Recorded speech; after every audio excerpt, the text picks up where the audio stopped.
بسم اللہ الرحمن الرحیم الحمدللہ رب العالمین والصلاة والسلام علی سید الانبیاء والمرسلین۔ حضرت جبلہ بن سحیم رضی اللہ تعالیٰ عنہ بیان فرماتے ہیں کہ سیدنا عبداللہ بن زبیر رضی اللہ تعالیٰ عنہما کے زمانے میں جب وہ حجاز کے خلیفہ تھے تو ہمیں 1 سال قحط کا سامنا کرنا پڑا۔ تو عبداللہ بن زبیر رضی اللہ تعالیٰ عنہما نے ہمیں کھانے کے لیے کھجوریں دیں، اور حضرت سیدنا عبداللہ بن عمر رضی اللہ تعالیٰ عنہ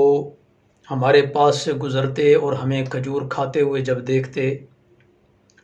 تو ارشاد فرماتے کہ 2 کھجوروں کو ایک ساتھ ملا کر نہ کھاؤ، کیونکہ نبی کریم رؤوف الرحیم صلی اللہ تعالیٰ علیہ وآلہ وسلم نے 2 کھجوروں کو ایک ساتھ ملا کر کھانے سے منع فرمایا ہے۔ پھر اس کے بعد حضرت عبداللہ بن عمر رضی اللہ تعالیٰ عنہما بیان فرماتے کہ سوائے اس صورت کے کہ جب اس کو کھانے والا شخص اپنے ساتھی سے جو کھانے میں شریک ہے اجازت لے لے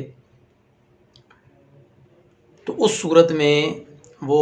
2 کھجوریں ایک ساتھ کھا سکتا ہے۔ شعبہ بیان فرماتے ہیں، حضرت شعبہ کے جو اجازت والا حصہ ہے یہ حضرت عبداللہ بن عمر رضی اللہ تعالیٰ عنہ کا اپنا قول ہے، یہ حدیث پاک کا حصہ نہیں ہے۔ یعنی حدیث پاک یہیں تک ہے کہ 2 کھجوروں کو ایک ساتھ ملا کر کھانے سے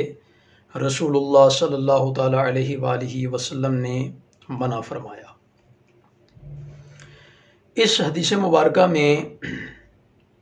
بڑی اہم باتیں موجود ہیں۔ سب سے پہلی یہ بات کہ دسترخوان پہ اگر چند ساتھی موجود ہوں اور کھانا کھا رہے ہوں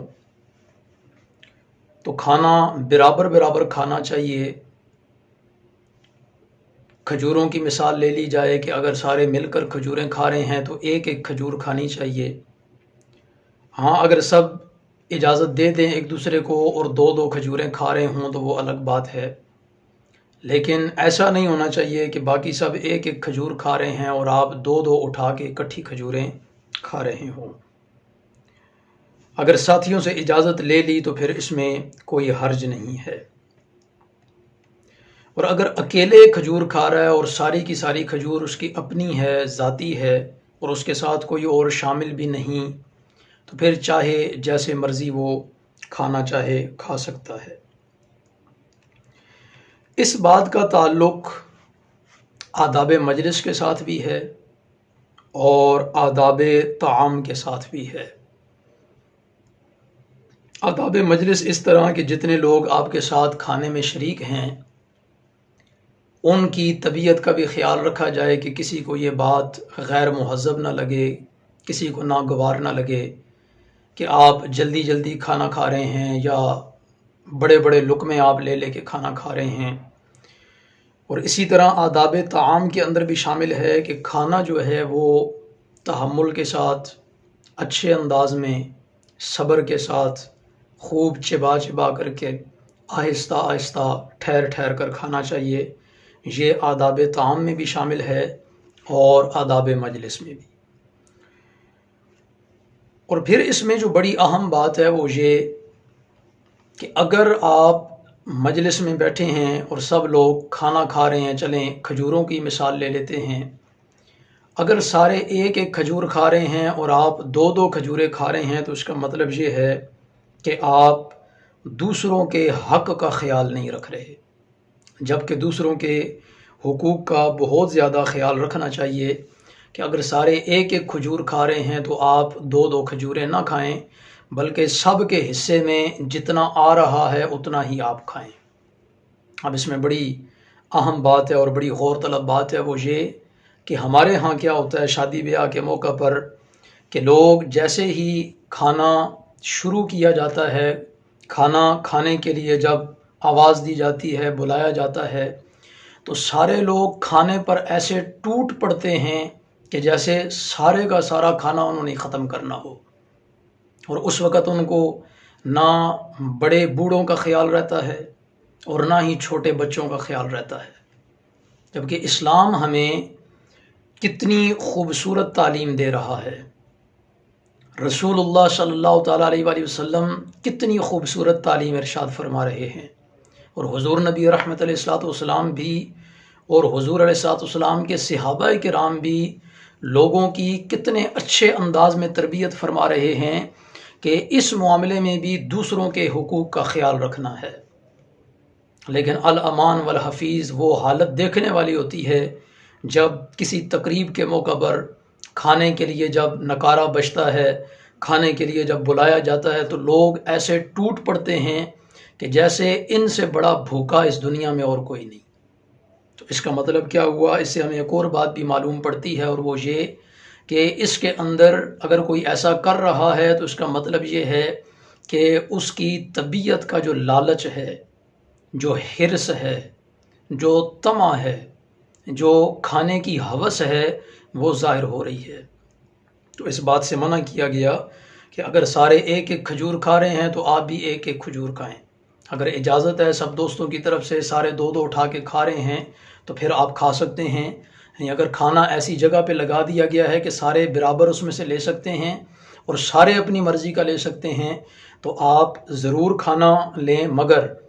اگر ایسی صورتحال ہے کہ اگر آپ سارے ڈونگے خالی کر دیں گے اور اپنی پلیٹیں بھر لیں گے،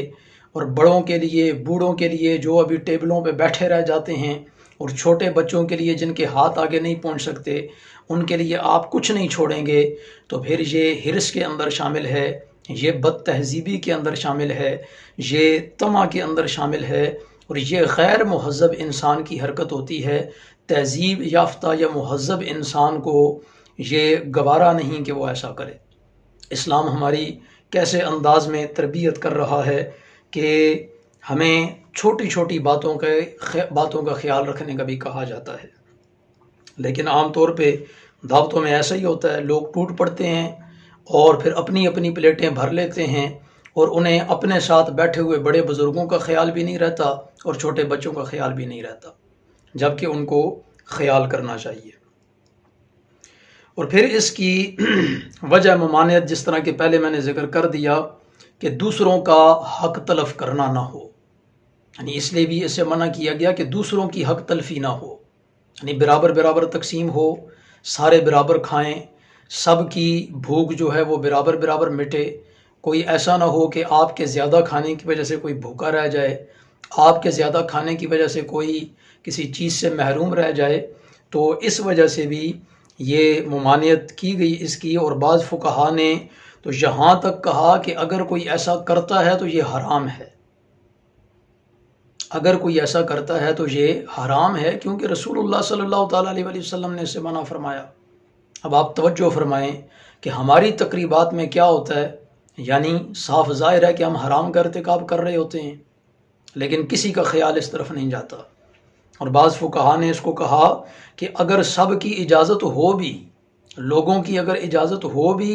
تب بھی ایسا کرنا مکروہ کے اندر شامل ہوگا، کیونکہ حضور نبی رحمت علیہ الصلوۃ والسلام نے منع فرمایا ہے۔ تو حضور نبی رحمت علیہ الصلوۃ والسلام کی بات پر عمل کرنا یہ زیادہ ضروری تھا،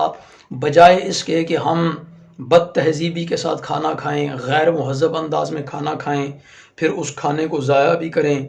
پھر اس کھانے کو ہم دوسروں کے لیے بھی نہ چھوڑیں۔ تو یہ کس قدر بد تہذیبی اور غیر مہذبی ہے، اللہ رب العزت ہمیں سمجھنے کی توفیق عطا فرمائے۔ اور پھر اس کے اندر جو سب سے اہم بات ہے وہ یہ کہ کیا فرماتے ہیں حضرت جبلہ بن سحیم کہ اس سال قحط پڑا تھا، اور جب قحط پڑا تو اس وقت حجاز کے خلیفہ تھے حضرت عبداللہ بن زبیر رضی اللہ تعالیٰ عنہ،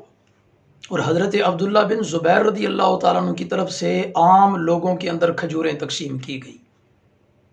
اور پھر حضرت عبداللہ بن عمر رضی اللہ تعالیٰ عنہما ان لوگوں کی تربیت کر رہے ہیں کہ ان کو کھانا کیسے ہے۔ اللہ اکبر! لیکن آج اس زمانے میں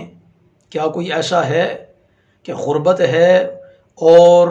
حکومتوں میں بیٹھے ہوئے لوگ غریب کا سوچ رہے ہوں،